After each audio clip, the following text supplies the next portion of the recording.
thinh a thar e dut na kut ning kan hun I hlei ni khachu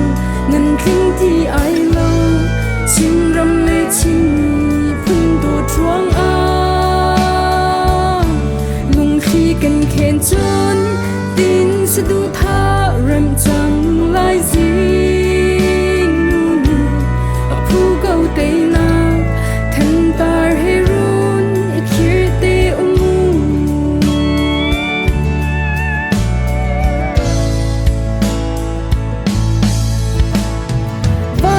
zon ngam lâu xiang nuôi mây thơ he chuk sâu a in hur in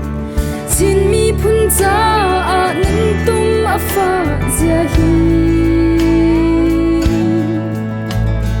bất chian nghiên piang chia mi chin ram cha a lai sai kam hla nan ki tua chun nan tum phun rei cha in zum kho sing ni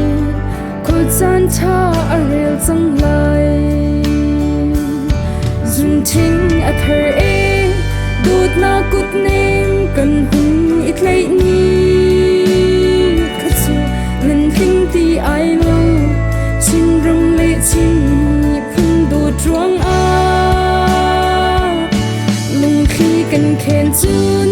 tin sa du tha ram chang lai zing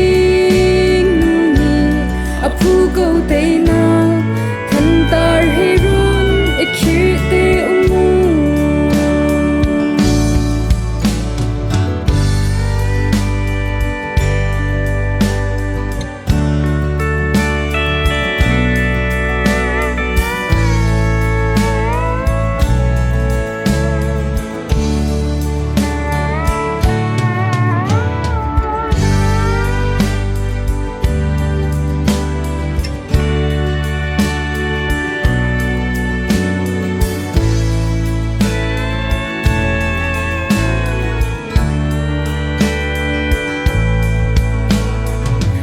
chung kha tang pa le fru pur hoi chin phun du chuang I nun pe tu na kha hitin vung chim ulo zun kung phur chin ram chun hin a chun chun a hung tian I zing khwa dei in ni a hung mang chang se her shin la u vong ti u lo zun thing a thar e dut na kut nem kan hun I hlei ni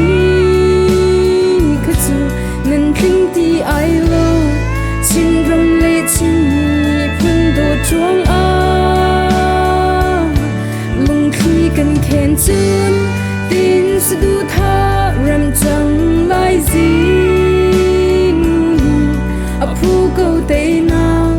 than tar he run ikhir te zun thing a thar e dut na kut nem kan hun I hlei ni khachu nan thing ti ai lo chin ram le chin phun do chuang a lung khi kan khen chun tin sa du tha ram chang lai zing Aphu go Teinak than tar he run ikhir te Aphu go Teinak